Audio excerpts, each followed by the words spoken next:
Broken Tool Garage. This is my YouTube channel where I tinker with things, usually automotive projects here and there.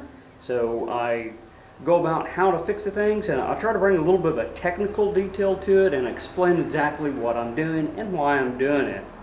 Alright, today I'm going to be working on my 97, actually it's my dad's 97 Dodge 5.2 1500 Ram truck. What I'm going to be doing on it is servicing the transmission. So it has about 190,000 miles on it. It's just about that time to get it good and serviced, right? So we don't know the history of it. We've only had it for about 3 years or so, and hadn't put a whole lot of miles on it. So this would be a good time to go in, open up the transmission, see what it looks like, and I'll show you some techniques on how to drain the pan and some good chemicals that I like to use and additives to go back into the transmission to make it tip-top condition. Alright, well, let's get started. Okay, so here we are. That's the pan. There's little bolts all the way around the perimeter. I don't know if you can see all that or not.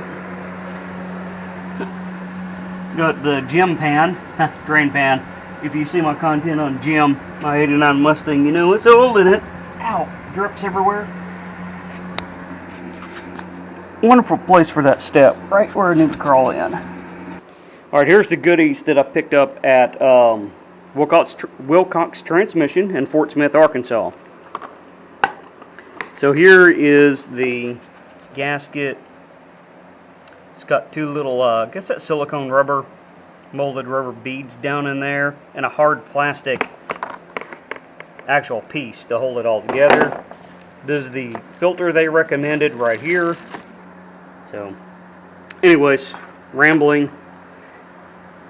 I like using the Lube Guard high friction modifier.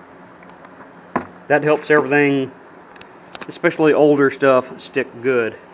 So, cooler cleaner, the Lube Guard cooler cleaner comes with the hose right here that you can attach to your lines, and you spray it and it just pushes all the old fluid and gunk out. So that's what I intend to use. Go ahead and get most of the pan bolts out. I'm going to leave maybe 4 or 5 in there untouched. That way it holds the pan up in place. That way it don't just spill fluid out everywhere, because it is more full than what the pan has. Just like that. So since it wanted to go down into that corner, that's just where it started coming out first. I'm just going to keep rolling with it. Alright, so I got the pan off. So basically what I did is I just had a couple bolts in the corner, and I got it to where it dropped down. And once that drained out, I would just lift it up and let it drop, lift it up, let it drop. That way the fluid would slosh over. And then I got it down far enough where I could hold it up and just finish the bolts. Okay, so it's yucky, but actually this does not look too bad on the inside. I'm looking at this is a magnet to pick up various metallic particles, so this is going to have some sludge on there. I'm looking in here and I really don't see, I know you're not going to be able to see it, but I'm looking for a little flakes of metal in there, shiny flakes, and there's just a little bit, but really not that bad. It looks good in here. So the fluid is a little dark. The pan does need clean. This is not the factory gasket because it's cork, so adding those up, I know this transmission's been into. Just want to do a good service. Now there's this cork gasket. Well, I started, now I got to take it all the way off, right? So, anyways, the pan's going to get cleaned up. It's dripping underneath. I need to now wipe my hands again, and I'll take you underneath and show you what the filter looks like. Alright, under the truck we are. The pan is off. This is the filter right here.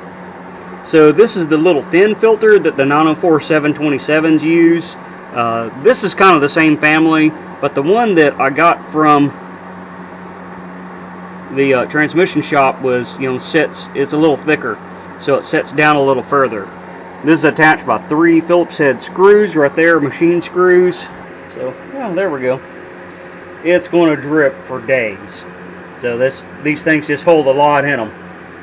So I'm going to go ahead and get this off, see what it looks like, and actually I probably am not going to do much more today because, you know, I do some of my work like today. It's not Saturday.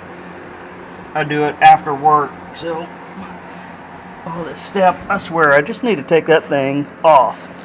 I mean, really? It's 2 bolts. Alright, so I am looking at this filter and I see some metal pieces on it. So basically what I'm doing is I'm seeing what the filter has picked up. No, stay with me. I didn't say what did the fox say. Probably get a copyright strike for that. What did the filter pick up? So I'm seeing a little bit of junk in there. Really not all that bad. Oh, here's a very important step right here. So I got my pan gasket, and I wasn't quite for sure which transmission's in here because I don't know much about the Magnum style trucks. So I'm checking my gasket, and it is correct. So this is the 727 style gasket and transmission pan, which is the bigger one. Band adjustment. I need to figure out what torque and how to set the bands on this transmission. I could go with the 904 727, but they might have changed something up on them. So that's something you need an inch-pound torque wrench on. There's 2 bands that need adjusted. While you're in here, this is the time to do it. Oh, it's not a Phillips. They changed them to a Torx bit on these. T. Don't have it handy. I think it's T15. Nope, T25 Torx bit, not a Phillips head bit. Alright, so I figured out this is a 4846 RE transmission. That's the same as a old school 727 with an overdrive, electronically controlled. So I've looked at for my kickdown band and for my low reverse band what to do on those. So those are torqued down, the lock nuts backed off, they're torqued down to 72 inch-pounds, and then they're backed off so many turns like this, all except for 40 engine, is 2.5. So I'm going to follow that and get her done. Again, after work, so it's hot and I'm ready to get on it. So I'm going to jump to it. So it's been a couple days. That's about the drainage that I got in a few days. So that's what it is sometimes. I have on my band adjustment, get the leaf sticking to my arm. 12-point socket, 3/8. It's a square bit in there, a square head in there. I have my inch-pound torque wrench, which is pretty ancient, but it'll get the job done.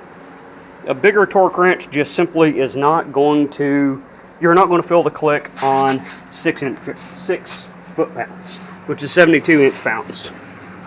So, crawl up in here, show you what we got.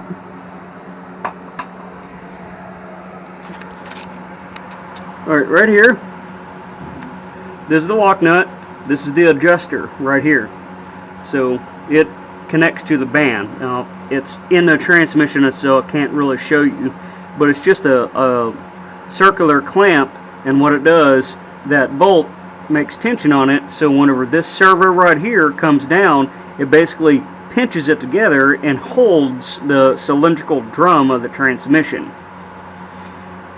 So what I'm going to do is run this all the way down to 72 inch-pounds, and then I'm going to back it off the amount of turns that the book says on it.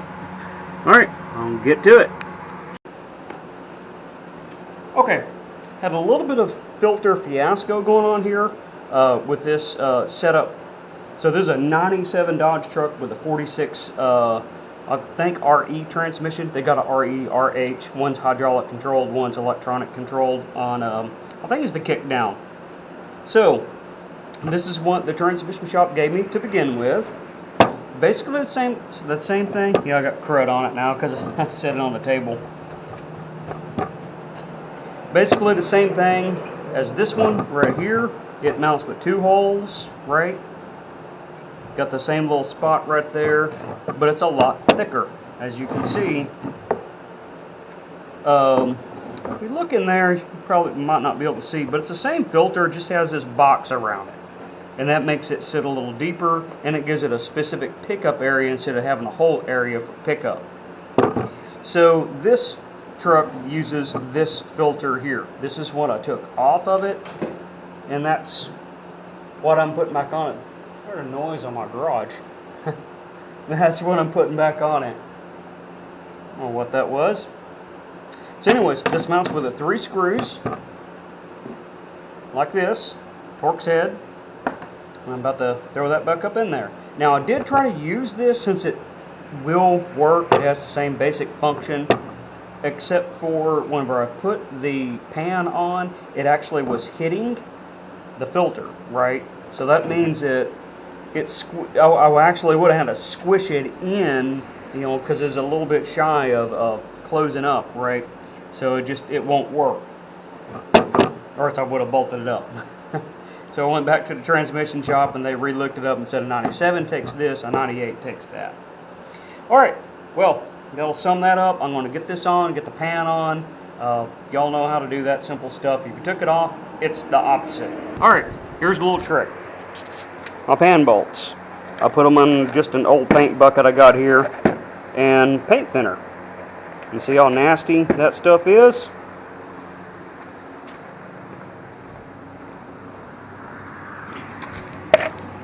So it got them fairly clean, you know.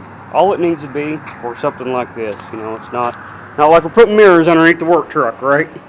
Anyways, so that just about wraps it up right here on how to do a transmission service on a 97 Dodge truck. So, I'll see you next time. Broke into a garage.